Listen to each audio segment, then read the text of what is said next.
ప్రతిజ్ఞ 4వ భాగం. ఇంతలో నిరంజనం వచ్చాడు. ఆ ముగ్గురిని అక్కడ చూసి, ఏమిటో దీర్ఘంగా చర్చిస్తున్నారే అన్నాడు. యశోద చెప్పింది వినగానే అతను అయిష్టంగా నుదురు చిట్లించాడు మొదట. తర్వాత తన పెద్దరికంతో పిల్లల్ని ఒప్పించాలని చూశాడు. కానీ చివరికి వారి మాటనే అతను ఆమోదించాడు. సక్సెస్, గ్రాండ్ సక్సెస్ ఇద్దరూ అంగీకరించారు.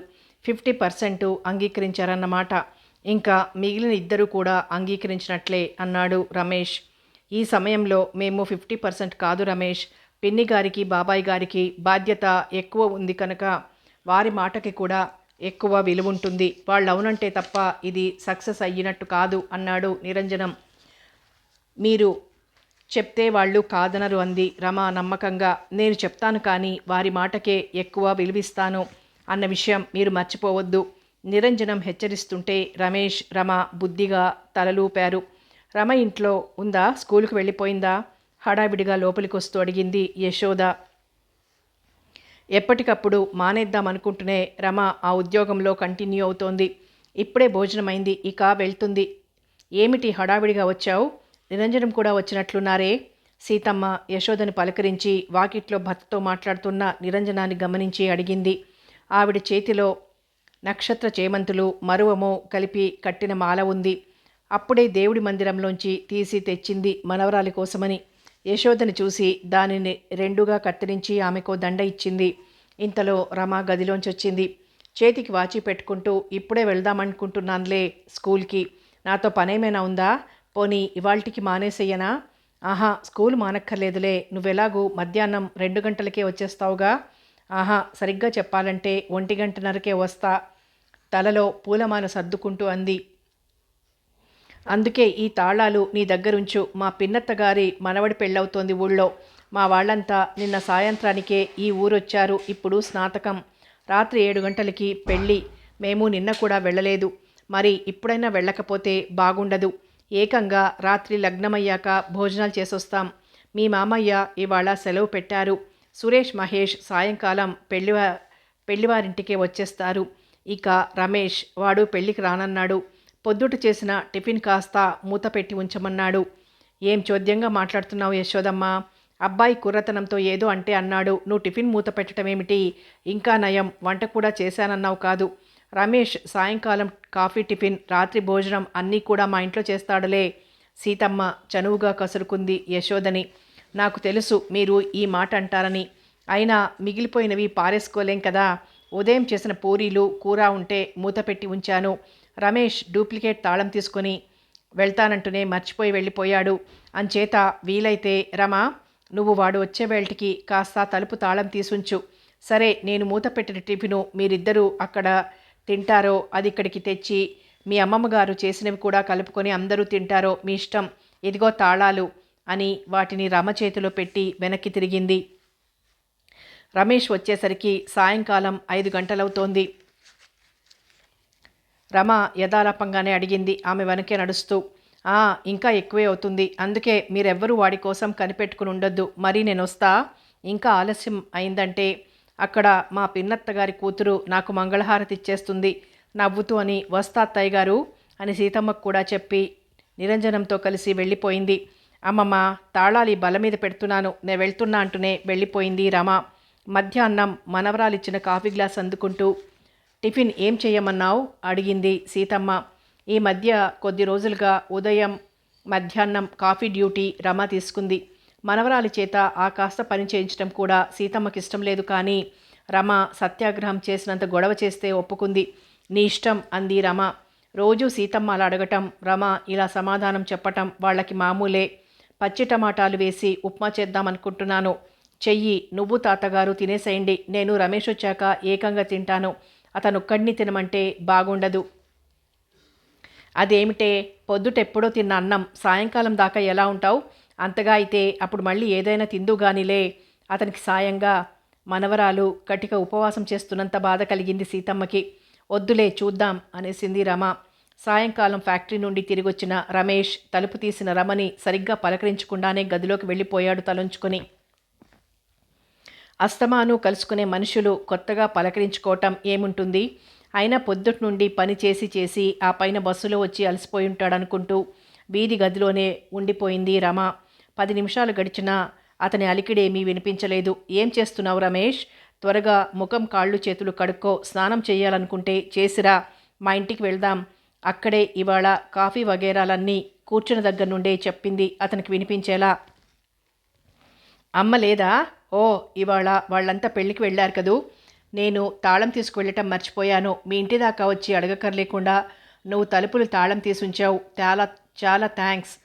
నాకివాళ కాఫీ టిఫిన్ ఏమీ వద్దు, నువ్వు వెళ్ళిపో, గదిలోంచి సమాధానం చెప్పాడు రమేష్.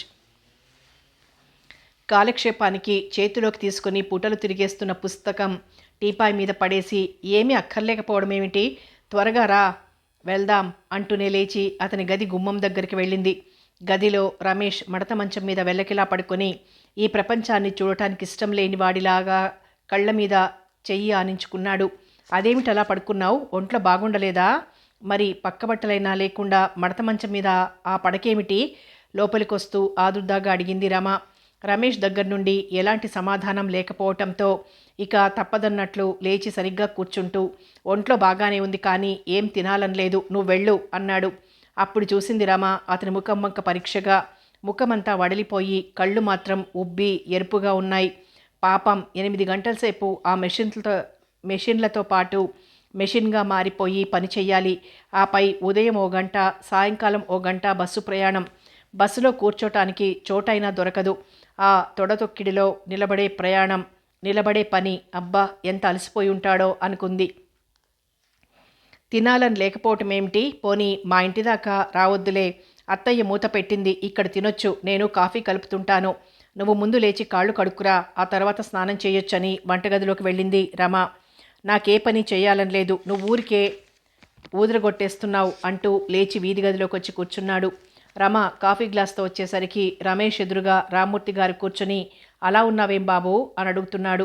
చూడు తాతయ్య, ఒంట్లో నలతేం లేదంటున్నాడు, ముఖం కడుక్కోడట, స్నానం చెయ్యడట, ఏం తినడట ఫిర్యాదు చేసింది రమ. తాతగారు మనవరాలు కలిసే బయలుదేరారు ఇంటి నుండి. మధ్యలో ఎవరో కలిసి ఏదో అడుగుతుంటే రామ్మూర్తి గారు నిలబడిపోయారు. రమ ముందొచ్చేసింది. చెప్పు, అసలేం జరిగింది? నీ మనసు బాగుండలేదని నీ వాలకమే చెప్తోంది. పెద్దవాడిని, నాతో చెప్పటానికి నీకు అభ్యంతరం ఏముంది? చనువుగా అడిగాడు రామ్మూర్తి. ఏదో ఫ్యాక్టరీ విషయాలు, వాటితో మీ అందరికీ కూడా చిరాకు కలిగించటం ఎందుకులేండి, నిర్లిప్తంగా అని కాఫీ ఇలా ఇచ్చి నువ్వు వెళ్ళిపోరమా, నేను తరువాత ఎప్పుడో స్నానం చేస్తాలే, ఈ పూటకింకా టిఫిను అది ఏం వద్దు అని గ్లాస్ అందుకున్నాడు. నువ్వు ఒంటరిగా ఉండాలనుకుంటే నేను కూడా వెళ్ళిపోతాను, కానీ విషయం తెలుసుకుంటే మాకు కూడా కాస్త నిశ్చింతగా ఉంటుంది అన్నాడు రామ్మూర్తి.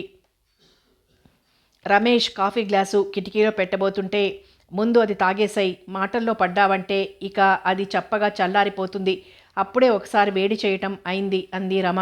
అవును బాబు అంటూ రామ్మూర్తి కూడా బలవంతం చేశాడు.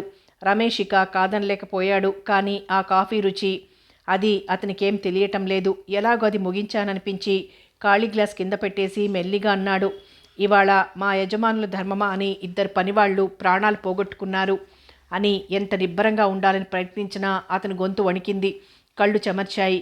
వింటున్న ఇద్దరికీ నోట మాట రానట్లే అయింది కొద్ది క్షణాలు. తరువాత రామ్మూర్తి అన్నాడు మెల్లిగా, మీ ఫ్యాక్టరీలో ప్రమాదం జరిగిందా అని. ప్రమాదవశాత్తు జరిగితే ఇంత బాధ ఉండకపోను. రమేష్ గొంతు రుద్ధమైపోయింది. ఈ వింత ధోరణికి వాళ్ళు అప్రతిభులైపోయారు. యజమానులు కావాలని హత్య చేయించారా, లేక వారి అలక్ష్యం వల్ల పనివారి ప్రాణాలు పోయాయా? ఏది నిర్ణయించుకోలేకపోయారు. ఆ మాటే అడిగింది రమ. విశదంగా చెప్పసాగాడు రమేష్. ఎక్కడైనా సరే పని జరిగే చోట వాడాల్సిన పరికరాలకి, ఎలక్ట్రిక్ వైరుకి అన్నింటికీ కూడా కొన్ని స్పెసిఫికేషన్స్, కొలతలు ఉంటాయి. ఆ స్టాండర్డ్కు తగిన వస్తువులే వాడాలనే నిబంధన ఉంటుంది. కానీ కొంతమంది కాస్త డబ్బు కలిసొస్తుందని కక్కుర్తుపడి చవక రకం సరుకులు, సబ్స్టాండర్డ్ సరుకులు వాడేస్తూ ఉంటారు. అలా వాడుతున్నా చూసి చూడనట్లు వదిలేయటానికి ఫ్యాక్టరీ ఇన్స్పెక్టర్లకి ఇంత మేత పడేస్తూ ఉంటారు. ఈసారి వీళ్ళు తెప్పించిన వైరు చాలా సన్నంగా ఉంది, అంటే బొత్తిగా సబ్స్టాండర్డ్ అన్నమాట. దీనివల్ల చాలా ప్రమాదమని ఆ వైరు మార్పించమని 4 రోజుల క్రిందటే అక్కడి పనివారు అడిగారు. స్టాండర్డ్ స్పెసిఫికేషన్కి సరిగ్గా సరిపోయిందని ఒకసారి, మీరు కావాలంటే వైరు మార్పిస్తాం కానీ ఎలక్ట్రీషియన్ రాలేదని ఒకసారి, ఇంతకన్నా మంచి వైరు స్టాక్లో లేదని మరోసారి, ఏవేవో సాకులు చెప్తూ ఈ నెల్లాళ్ళు గడుపుకొనొచ్చారు. అసలు ఈ ఫ్యాక్టరీ పెట్టిన దగ్గర నుండి కూడా అన్ని సరుకులు ఇలా తక్కువ రకానివి వాడటం వాళ్ళకు అలవాటైపోయింది. మరి పనివారి రోజులు బాగుండటం వల్ల ఇంతవరకు ఎలాంటి ప్రమాదం జరగలేదనుకుంటా. అందుకే అంత అజాగ్రత్తగా ఉన్నారు. ఇవాళ ప్రమాదం జరిగింది. ఇద్దరు పనివారు షాక్ తగిలి ప్రాణాలు పోగొట్టుకున్నారు. ఫ్యాక్టరీ డాక్టర్ వచ్చి పరీక్ష చేశాడు. ఏం లాభం లేదని పెదవి విరవడం తప్ప అతను ఇంకేమీ చేయలేకపోయాడు. కానీ యజమానులకి ఉపకారం చేసే మరో పని మాత్రం అతను చేశాడు. ఆ పనివారు చనిపోయింది అక్కడ జరిగిన ప్రమాదం వల్ల కాదు, ప్రమాదం జరుగుతుందేమో అన్న భయం వల్ల, ఆ షాక్ వల్ల వాళ్ళ ప్రాణం పోయిందని ఒక సర్టిఫికెట్ ఇచ్చాడు. అతను కూడా యజమానుల నుండి జీతము పైగా లంచాలు తింటున్న ఉద్యోగే కదూ, కసిగా అన్నాడు రమేష్. మరి ఎవరు పోలీస్ కంప్లైంట్ చేయలేదా? ఆర్తిగా ఆసక్తిగా అడిగింది రమ. ఇదంతా ఒక నాటకంలా జరిగింది. ఈ ప్రమాదం సంగతి తక్షణమే బయటికి పొక్కకుండా ఉండాలని యజమానులు చాలా తంటాలు పడ్డారు. కానీ కాసేపటి తర్వాత అది ఎలాగో బయటికి వెళ్ళింది. చనిపోయిన వారి తల్లిదండ్రులు, బంధువులు, ఇంకా కొందరు పనివారి తాలూకు ఆప్తులు చాలామంది గుంపుల ఫ్యాక్టరీ మీదకి వచ్చారు. వారిని లోపలికి రానివ్వకుండా గేటు దగ్గరే అటకాయించారనుకో. తరువాత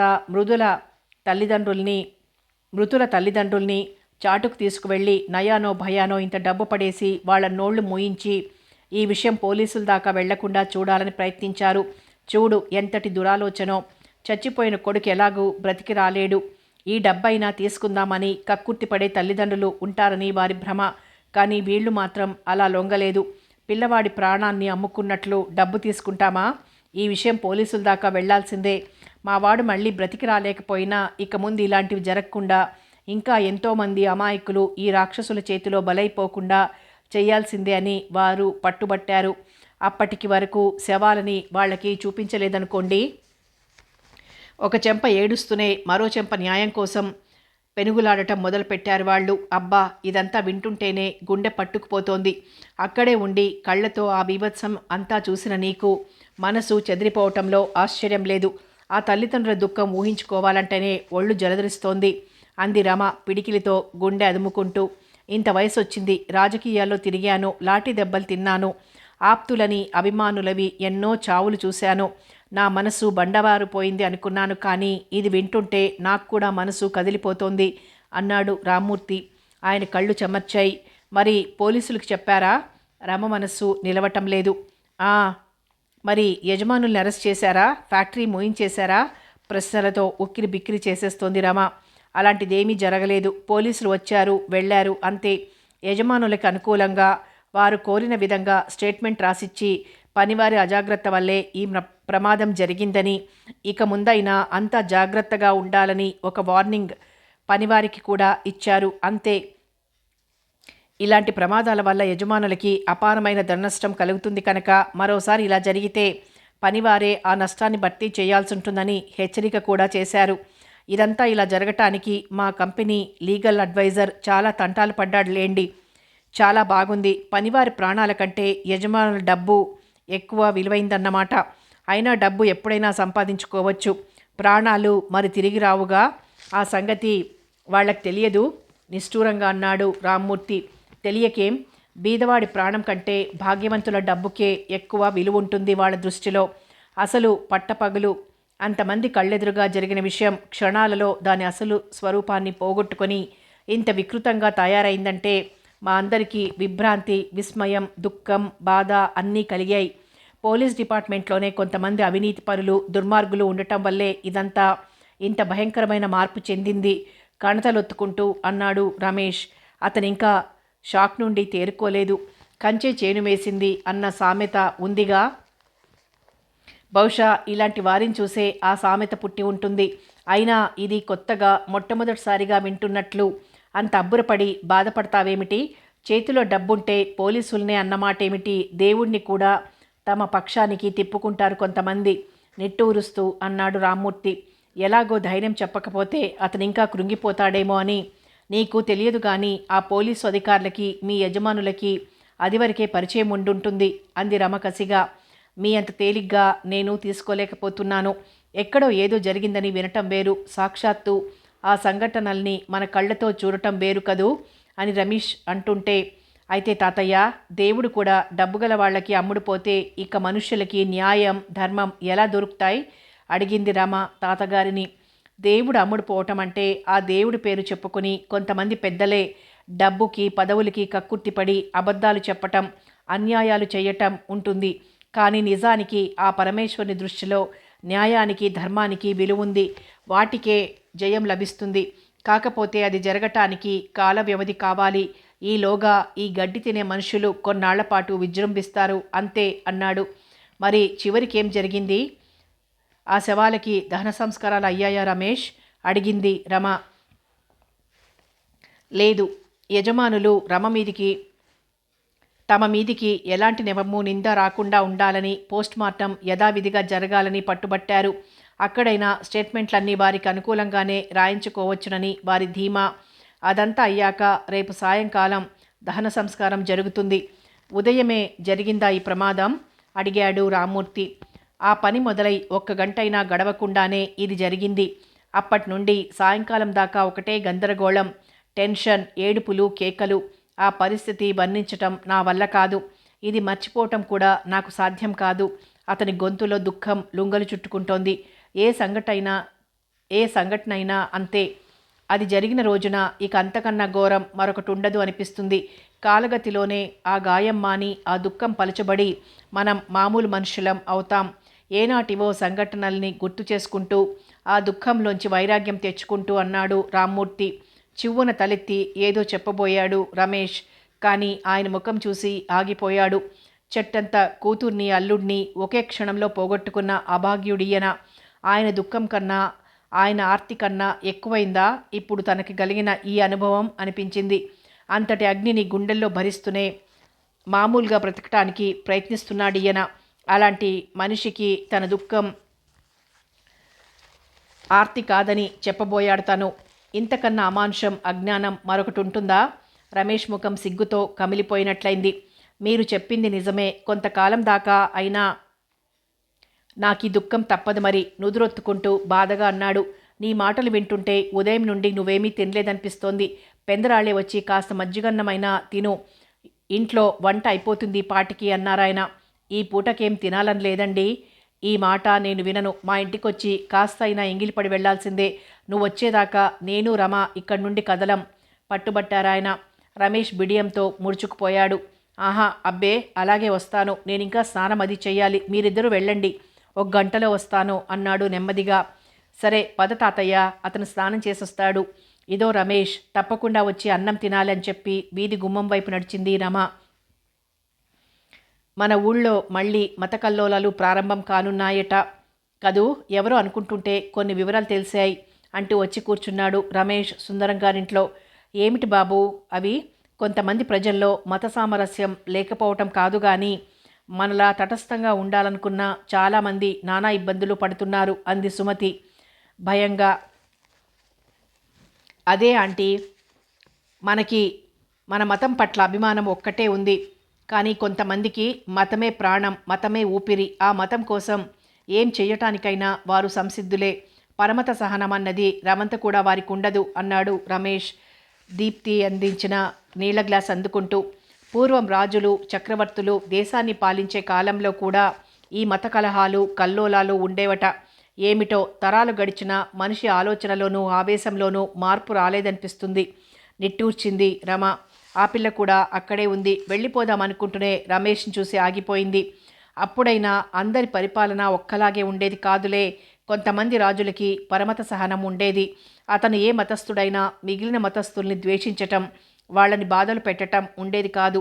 వాళ్ళు కూడా శాంతి సౌఖ్యాలతో బ్రతకగలిగేవారు. కానీ మత దురహంకారంతో ప్రవర్తించే రాజుల పాలనలో మాత్రం పరమతస్థులు నానా అగచాట్లు పడేవారు. అలాంటి రాజు శ్రీవైష్ణవుడైతే రాజ్యంలో ఉన్న శైవులకి నిలువ నీడ తాగటానికి గుక్కెడు నీళ్లు కూడా దొరికేవి కావు. అలాగే రాజు శివభక్తుడైతే ఇక వైష్ణవులు ఆ రాజ్యంలో పడే బాధలు మనలాంటి మానవ మాతృల ఊహకి కూడా అందవు అన్నాడు సుందరం. అవునంకుల్, చరిత్ర పుటలు తిరిగేస్తుంటే మనకి ఎన్నో భయంకరమైన సత్యాలు గోచరిస్తుంటాయి. రాజ్యంలో తమ మతస్థులకి రాజాదరణ లేకపోవటమే కాకుండా తమని మతం మార్చుకొనమని రాజా నిర్బంధించటం, దండించటం భరించలేక కొంతమంది ఆ దేశం విడిచి మరో రాజ్యానికి వలసపోయేవారట. వలస వెళ్ళటం అంటే రాజబాటల మీద వాహనాలలో వెళ్ళటం కాదు. అతి రహస్యంగా రెండో కంటివాడికి తమ చర్యలు తెలియకుండా అడవులు పుట్టలు పట్టుకొని అనేక దివారాత్రాలు ప్రయాణం చేసి వెళ్ళేవారు. అలా వెళ్ళటంలో ఇక్కడ బయలుదేరిన వారంతా గమ్యం చేరుకోగలరు అనే నమ్మకం ఏం లేదు. దారిలో సరైన తిండి, తాగే నీరు లేక జబ్బుపడి కొందరు మరణించేవారు. కొండలు గుట్టలు దాటి వందల కొద్ది మైళ్ళు నడవలేక కొందరు అసువులు బాసేవారు. ఎన్ని ఒడిదుడుకులు వచ్చినా ప్రాణాలు నిలిచి ఒంటి నిండా గాయాలతో అనారోగ్యంతో కొంతమంది గమ్యం చేరుకునేవారట. ప్రభువు ప్రజారంజకంగా పరిపాలన సాగిస్తే అంతా సుఖంగానే ఉండేవారు. కానీ లేకపోతే వారి బాధలు వర్ణించటం కూడా ఎవరికీ సాధ్యం కాదు అంది రమ. ఆ రాజులు చక్రవర్తులు అంతా పోయారు. ఇప్పుడు మనకు డెమోక్రసీ, మనది సెక్యులర్ స్టేట్. అన్ని మతాల వారికి ఇక్కడ స్వేచ్ఛా స్వాతంత్రాలు ఉన్నాయి. అంతా హాయిగా సుఖంగా ఉండొచ్చు. కానీ ఒక్కొక్కసారి అదే లోపిస్తుంది. కొట్లాటలు, కల్లోలాలు, పోలీసు కాల్పులు, కర్ఫ్యూలు, వాటిని తలుచుకుంటేనే భయం వేస్తోంది అంది సుమతి. తెల్లవారితే ఉగాది పండగ. ఎంతో ఉత్సాహంగా ఆ పండగ ఏర్పాట్లలో మునిగిపోయిన ఆమెకి మనసు నీరు కారిపోయినట్లయింది. ఇప్పుడు మన ఊరిలో మత కల్లోలాలు రేగాల్సినంత క్లిష్ట పరిస్థితి ఏదీ లేదు. దీని వెనక ఏదో రాజకీయ గూడుపుటాని ఉందంటున్నారు అన్నాడు రమేష్. అదేం చిత్రమో కానీ నువ్వెప్పుడూ ఏదో ఒక తాజా వార్త, ఒక సెన్సేషనల్ న్యూస్ తెస్తావు. అన్నట్లు అడగటం మర్చిపోయాను. ఆ మధ్య మీ ఫ్యాక్టరీలో 2 పనివారు చచ్చిపోయారు కదా, వాళ్ళకి కాంపెన్సేషన్ ఇవ్వటంలో ఏవో పేచీలు వచ్చాయన్నావు. ఇప్పుడది తేలిందా? యథాలాపంగానే అడిగాడు సుందరం. అబ్బే, మా యజమానులు అంత తొందరగా తేలుస్తారా? ఆ యాక్సిడెంట్ జరిగి ఇప్పటికీ 3 నెలలకి పైనే అయింది. ఇంతవరకు యాజమాన్యం, లేబరు ఒక అండర్స్టాండింగ్కి రాలేకపోతున్నారు. చివరికి యజమానుల ధోరణి ఎలా మారిందంటే, మా పొరపాటు ఏమీ లేదు, వారి అజాగ్రత్త వల్లే అది జరిగింది కనుక అసలు కాంపెన్సేషన్ ఇవ్వనక్కర్లేదు, వారికి రావలసిన గ్రాట్యుటీ మాత్రమే ఇస్తామనేదాకా వచ్చింది. మరి కొన్నాళ్ళు పోతే వాళ్ళు ఇక్కడ చావనే లేదంటారేమోనని భయంగా ఉంది. అందుకే మేము స్ట్రైక్ నోటీస్ ఇచ్చాం. ఈ నెల 24వ తారీఖులోగా వాళ్ళు మేము అడిగిన దానికి అంగీకరిస్తే సరే, లేకపోతే ఆ వాటి నుండి సమ్మె చేస్తామని చెప్పాం. రమేష్ గొంతు దృఢంగా యుద్ధానికి సన్నద్ధం అవుతున్న వీరునిలా దర్పంతో పలికింది. ఏమిటో బాబు, ఇవాళ అన్నీ ఇలాంటి విషయాలే చెప్తున్నావు. ఓ పక్క ఊరిలో మత కల్లోలాలు అంటున్నావు, మరో పక్క మీ ఫ్యాక్టరీ పనివారి సమ్మె అంటున్నావు. రోజులు ఎలా గడుస్తాయో తలుచుకోవటానికే భయం వేస్తోంది అంది రమ. రమేష్కి ఎటుపక్క నుండి ఎలాంటి ఆపద చుట్టుకుంటుందోనని ఆ పిల్ల ఆరాటం. మనం భయం అనుకున్నంత మాత్రాన కాగలవి కాక మానవు కదా, ఎప్పుడేది వస్తే అది అనుభవించాలి అని రమేష్ అంటుంటే నువ్వు వేదాంతం కూడా మాట్లాడగలవా? ఎప్పుడు చూసినా న్యాయం ధర్మం అంటూ కజ్జాకి కాలు దువ్వుతున్నట్లుగా ఉంటావు అంది సువతి నవ్వుతూ. ఆ తెచ్చిపెట్టుకున్న వేదాంతమంతా నన్ను ఓదార్చడానికేలే ఆంటీ. యజమానుల పట్ల రమేష్కి నిజంగా ఎలాంటి అభిప్రాయం ఉందో నాకు తెలుసు అంది రమ. ఆ అభిప్రాయం, ఆచరణ అన్నీ కూడా అహింసతో కూడుకున్నవే అని నువ్వు అర్థం చేసుకోవాలి. కాకపోతే మానవ మాతృడిని కనుక ఎప్పుడైనా ఎవరి గురించైనా పరుషంగా మాట్లాడినా ఆ ఆగ్రహం, ఆ ఆవేశం తాత్కాలికమే అన్న విషయం నీకు తెలుసు. రమవంక చూస్తూ చెప్పాడు రమేష్. నాకు చిన్న సందేహం. రమేష్కి వేదాంతం రుచించదు, దైవభక్తి పనికిరాదు అనే అనుమానం ఏదైనా ఉందా నీకు రమా అన్నాడు సుందరం. అబ్బే, అదేం కాదంకుల్. ఒక్కోసారి అతని ధోరణి చూస్తుంటే మాత్రం అతను నాస్తికుడైపోతాడేమో అనిపిస్తూ ఉంటుంది జంకుతుని చెప్పింది రమ రమేష్ వంక చూస్తూ. రమకి ఆ భయం ఎందుకో చెప్పనా అంకుల్, నేను నిత్యం పూజలు, అవసరమైనప్పుడు ఉపవాసాలు లాంటివి చెయ్యను. దేవాలయానికి వెళ్ళటం కూడా అరుదే. ఈ తటస్థ విధానం కొంతకాలానికి నన్ను ఎటు లాక్కు వెళ్తుందోనని తన భయం. నేనెన్నోసార్లు చెప్పాను రమకి. పాపభీతి, దైవభక్తి అనేవి ఎందుకు వచ్చాయో తెలుసా? మనిషి ఆ భయంలోనైనా సన్మార్గంతో నడుచుకుంటాడని, ధర్మవర్తనుడై సత్యానికి న్యాయానికి కట్టుబడి ఉంటాడనీను. భగవంతుని ఎడల భక్తి ఉంటే మనిషి తప్పకుండా రుజువర్తనుడవుతాడు అనుకునేవారు పూర్వం. కానీ ఇప్పుడేముంది? ఉదయం సహస్రనామార్చన, క్షీరాభిషేకం లాంటివన్నీ చేసినవాడే మధ్యాహ్నం అయ్యేసరికి 100 అబద్ధాలాడి సాయంకాలానికి 1000 అక్రమాలు చేస్తున్నారు. అలాంటి వారిని ఆస్తికులు అని నేననను. తాము చేసే అన్యాయాలు నలుగురి కంటా పడకుండా కప్పుకోవటానికి ప్రయత్నించే ఒక తొడుగు మాత్రమే వారి దైవభక్తి. ఏ పూజలు జపాలు చేయకపోయినా సాటి మనిషిని గౌరవిస్తూ ధర్మానికి న్యాయానికి కట్టుబడి బ్రతికే మనిషికి అదే దైవారాధన అవుతుంది. కాకపోతే ఒక్కటి తెలుసుకోవాలి, ఇది నీతి. దీనిని నేను ఆచరిస్తాను, నలుగురికి మంచి చేయడం నా చేతిలోనే ఉంది అనే అహం మాత్రం పనికిరాదు. మనం ఎంత చేసినా ఫలితాన్ని నిర్ణయించే ఒక అలౌకిక శక్తి, దివ్యము అదృశ్యము అయిన ఒక మహాశక్తి ఉంది అని మనం నమ్మగలిగితే చాలు. రవంత్ ఆవేశం తెచ్చుకుంటూ తన భావాలని వివరించి చెప్పాడు. గుడ్, చాలా బాగా చెప్పావు. నీ అభిప్రాయాలతో నేను ఏకీభవిస్తున్నానన్నాడు సుందరం చప్పట్లు కొడుతూ. పెద్ద ఉపన్యాసం ఇచ్చి అలసిపోయావు కానీ ఈ గ్రేప్ జ్యూస్ తీసుకో అంటూ దీప రమేష్ చేతికి ఒక గ్లాస్ అందించింది. మిగిలిన అందరికీ కూడా ఇచ్చింది. థ్యాంక్స్ దీప, జ్యూస్ చాలా బాగుందంటూ ఖాళీ గ్లాస్ కింద పెట్టి, పదరమా, నిన్ను మీ ఇంటి దగ్గర దిగబట్టి నేను ఇంటికి వెళ్ళిపోతాను అని లేచాడు రమేష్. మధ్య మధ్య వచ్చి ఈ కమ్యూనల్ ట్రబుల్ గురించి, మీ స్ట్రైక్ గురించి కూడా తాజా వార్తలు అందజేస్తూ ఉండు చెప్పాడు సుందరం వాళ్లతో పాటు గేటు దాకా వచ్చి. ఓకే, కానీ వన్ వే ట్రాఫిక్లా అస్తమానం నేనే చెప్తే బాగుండదు, మీరు కూడా ఏమైనా సేకరించండి నవ్వుతూ అన్నాడు రమేష్. సుందరం చిన్నగా నవ్వేశాడు. రమ, రమేష్ గేటు తెరుచుకొని వీధిలోకి వచ్చారు. క్రిందటి ఉగాది పండుగ వెళ్ళి అప్పుడే సంవత్సరం అయిపోయింది. అంటే ఆశ్చర్యంగా ఉంది. రోజులు ఎంత త్వరగా పరుగు పెడుతున్నాయో చూడు. అప్పుడే మళ్ళీ ఉగాది పండగ వచ్చేసింది అంది రమ అతని పక్కనే నడుస్తూ. అదే కాదు, చూస్తుండగానే నువ్వు ఐపీఎస్ రిటర్న్ పరీక్ష పాస్ కావటం, ఇంటర్వ్యూకి కూడా వెళ్ళి రావటం జరిగిపోయింది. నేడో రేపో నువ్వు సెలెక్ట్ అయిన వర్తమానమంది, ఇక ట్రైనింగ్కి కూడా వెళ్ళిపోతావు ఉల్లాసంగా అన్నాడు రమేష్. అది తలుచుకుంటుంటేనే ఎంతో థ్రిల్లింగ్గా ఉంది. నాకు ఈ అవకాశం ఇచ్చి నన్నింత దాన్ని చేసిన క్రెడిట్ అంతా నీదే రమేష్. లేకపోతే నేను కలలో కూడా ఊహించలేదు ఇలాంటి విషయం. రమ కళ్ళ నిండా ఆరాధన, అభిమానం చిందులేస్తున్నాయి. నాకు క్రెడిట్ ఎందుకులే, ఇందులో నా స్వార్థం కూడా ఉంది కదూ. స్వార్థమా, తెల్లబోయింది రమ. దాన్ని ఏమనాలో నాకు తెలియటం లేదు. నా దృష్టికి అన్యాయంగా, అక్రమంగా, అవినీతిగా కనిపించిన వాటిని నీ సహాయంతో నిర్మూలించాలనేదే కదా నా ధ్యేయం. అంటే నువ్వు చెప్పిన పనులే చేస్తుండాలా నేను? అమాయకంగా అడిగింది. కాదండి అమ్మాయి గారు, ఈ భూప్రపంచంలో ఎక్కడ ఎలాంటి అక్రమం జరిగినా శ్రీ రమాదేవి ఆ దుర్మార్గాన్ని చీల్చి చెండాడాలి. దుష్టులకి, దుర్మార్గులకి నీ పేరు సింహ స్వప్నం కావాలి. నీ పేరు ప్రఖ్యాతులు, నీ మంచితనం, నీ నీతి నియమాలు, ఇవన్నీ నేను లక్షలాది గొంతుల్లో నుండి వింటూ గర్వంగా, తృప్తిగా, శాంతిగా జీవితం గడపాలి. భవిష్యత్తులోకి దృష్టి సారించి చూస్తూ తన్మయత్వంతో అన్నాడు. అతని కళ్ళల్లో అనంతమనిపించే ఆనందోత్సాహాలు, అతని అభిమానం, ఆ పవిత్రమైన కోరిక, ఆ మాట పలికే తీరు చూస్తూ పులకించిపోయింది రమ. నా కోరిక అదే రమేష్. ఒక ఆదర్శంతో, ఉన్నత భావాలతో జీవితమంతా వెళ్ళదీయాలనుకోవటం ఒక కఠోర తపస్సు లాంటిదే. అయినా దానిని నేను సాధిస్తానని మరోసారి నీకు మాటిస్తున్నాను. నన్ను చూసి నువ్వు గర్వపడాలే గాని తలవంచుకోవాల్సిన పరిస్థితి ఎప్పుడూ రానివ్వను. నీకు నా సహకారం, ప్రోత్సాహం ఎప్పుడూ ఉంటాయి రమా. నాకంటే పెద్దవాడిగా నీ ఆశీర్వాదం కూడా నాకు కావాలి. ఆరాధనా భావంతో రమ కళ్ళు, గొంతు ఆర్ద్రమైపోయాయి. రమేష్ చలించిపోయాడు. ఏ పిచ్చి, ఏమిటిది? వాత్సల్యంగా ఆమె వంక చూశాడు. సరిగ్గా అప్పుడే రమ కూడా అతని వంక చూసింది.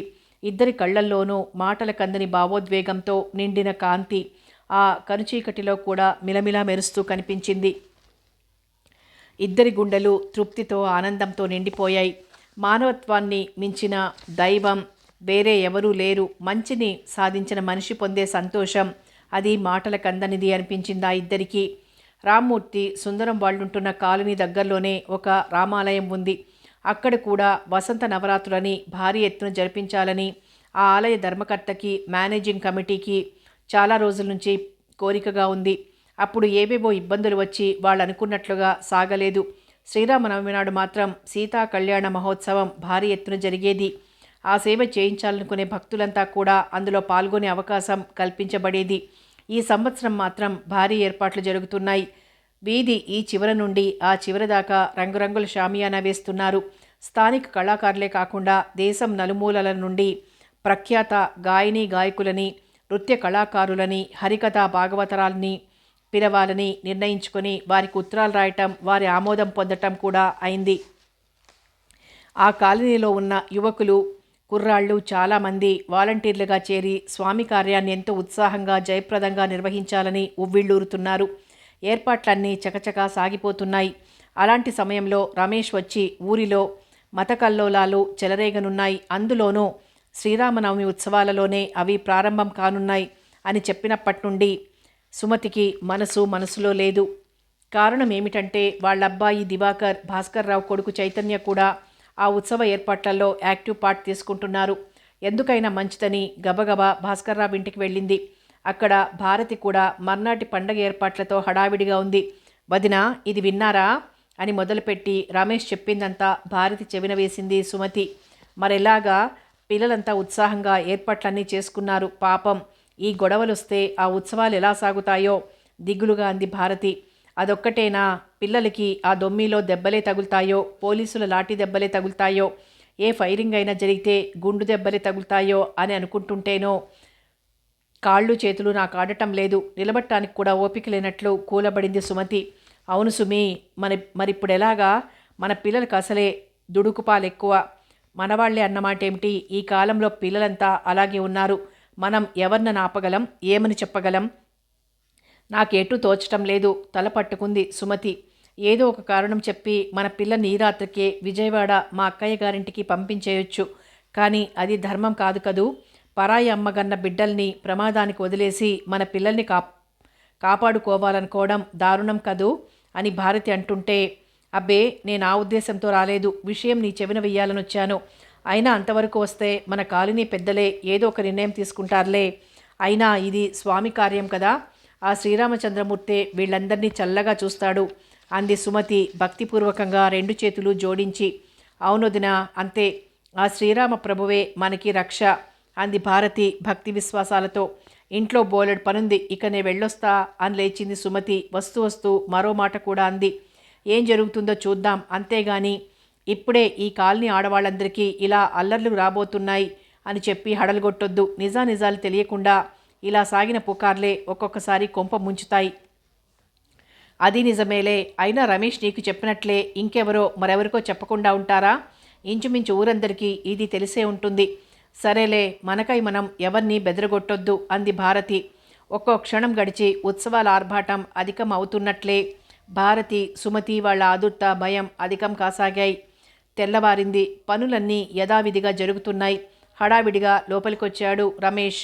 ఏం బాబు, ఏమిటి ఊళ్ళో వార్తలు? బెదురుగా అడిగింది సుమతి. మీకు అది చెప్పాలనే వచ్చాను. ఊరిలో 2 పెద్దలు తమ పట్టుదలలు నెగ్గించుకోవటం కోసం మత కల్లోలాలు లేపాలనుకున్నారు. కానీ నిన్న అర్ధరాత్రి దాకా కూర్చుని సమాలోచన చేసి ఒక ఒప్పందానికి వచ్చి సర్దుబాటు చేసుకున్నారట.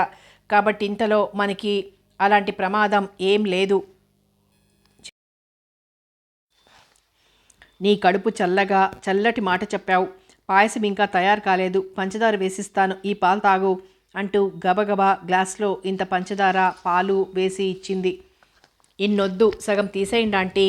నిన్న రమణి కూడా నా మాటలతో హడలగొట్టేశాను కదా అని వాళ్ళింటికి కూడా వెళ్ళి ఈ మాట చెప్పాను. అమ్మమ్మగారు పాయసం ఇచ్చారు, చాలా హెవీగా ఉంది. మీ తృప్తి కోసం ఒక్క అరకప్పు ఇవ్వండి చాలు అన్నాడు.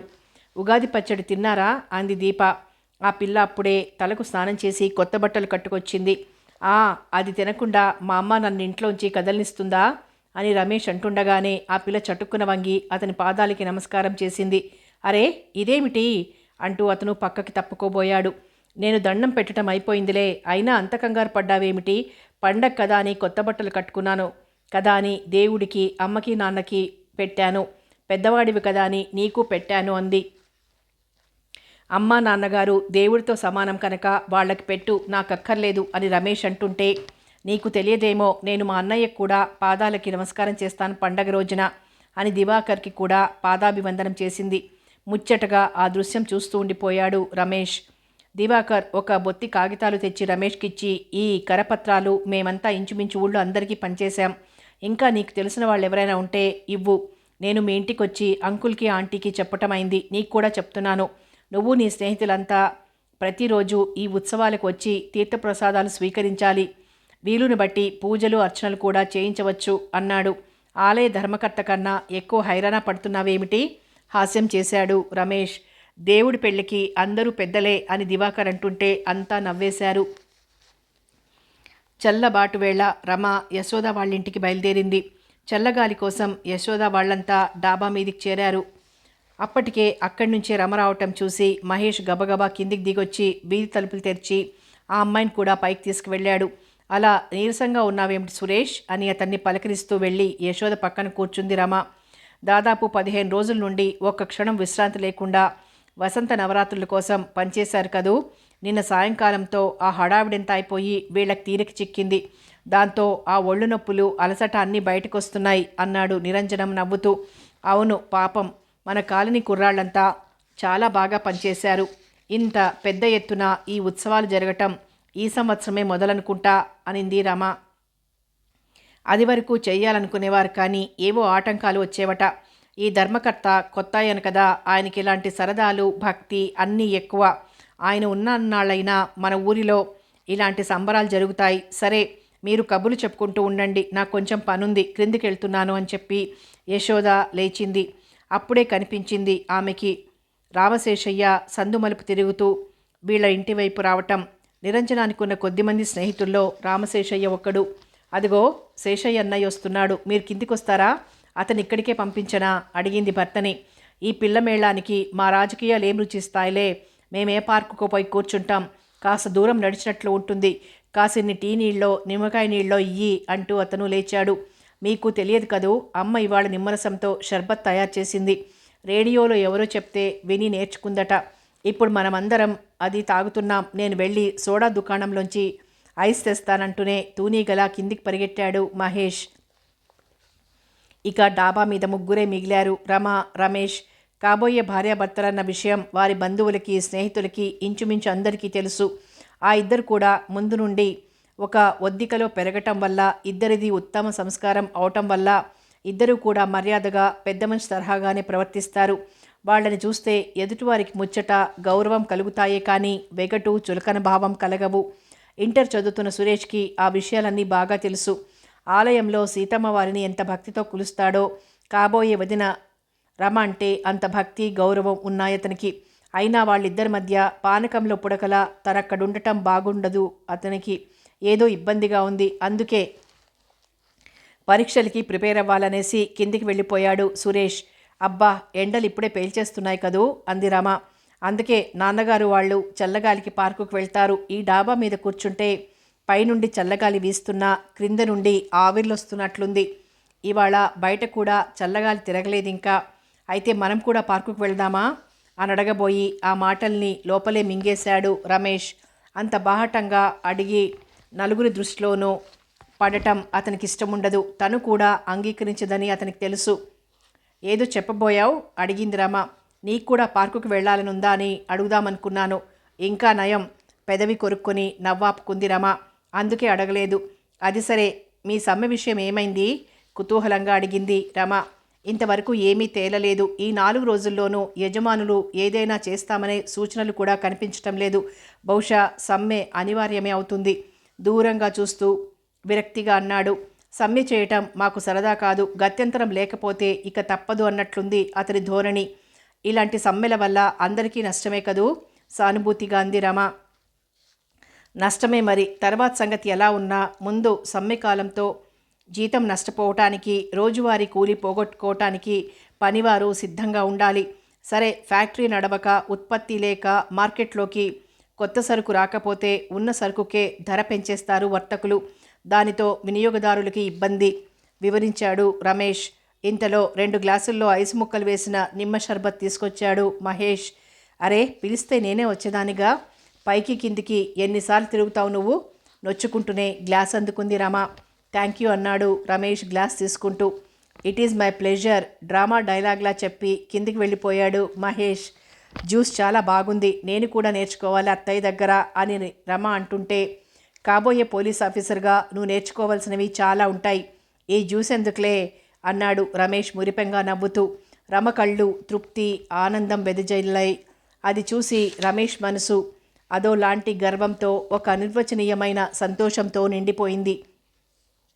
కొద్ది క్షణాల్లోనే ఆ తన్మయత్వంలోంచి, ఆ మౌనంలో నుంచి తేరుకుంటూ, మనం ఇంతకుముందు దేని గురించి మాట్లాడుకుంటున్నాం అన్నాడు. అదేలే, మీ ఫ్యాక్టరీ గురించి. మరి అందరికీ ఇబ్బంది కష్టం కలిగించే ఆ సమ్మె చేయటం విరమించుకోరాదు. మేము సరదాకి సంతోషంగా ఇది చేస్తున్నాం అనుకుంటున్నావా? మరో దారి లేక గత్యంతరం లేని స్థితిలో ఈ నిర్ణయం తీసుకున్నాం. ఫ్యాక్టరీ నడిస్తేనే మంచిదని మేము అనుకుంటున్నాం కదా అని యజమాని మమ్మల్ని అన్ని వైపుల నుండి నొక్కేయటానికి ప్రయత్నిస్తే మేం మాత్రం ఎన్నాడని సహించగలం చెప్పు? రమేష్ ఆవేశంగా అన్నాడు. రమ నిట్టూర్చింది. ఏమిటో మనిషి చేసే అన్యాయాలకు అన్నింటికీ మూలం స్వార్థమే అనిపిస్తుంది. ఈ స్వార్థం అన్నది దురాశలోంచి పుడుతుంది. ఏ మనిషి అయినా తనకున్న దాంతో తృప్తి పడితే ఆనాడు ఇలాంటి ఘర్షణలు, ఒకరినొకరు దోచుకోవటాలు జరగవనుకుంటాను. అవును, నీతో నేను ఏకీభవిస్తాను. అయితే న్యాయంగా మాకు రావాల్సింది అడగటం, అందుకు అలజడి చెయ్యటం స్వార్థం అనిపించుకోదనుకుంటాను. ఆహా, మీ మాట కాదు, మీ సత్యనారాయణ విషయమే చెప్తున్నాను. న్యాయంగా మీకు ఇవ్వాల్సింది మీకు ఇచ్చేస్తే ఈ గొడవలు రావుగా. అంతా హాయిగా శాంతిగా బ్రతకొచ్చు. సమ్మెంటేనే ఒకలాంటి భయంతో అంది రమ. కథ కొనసాగుతుంది.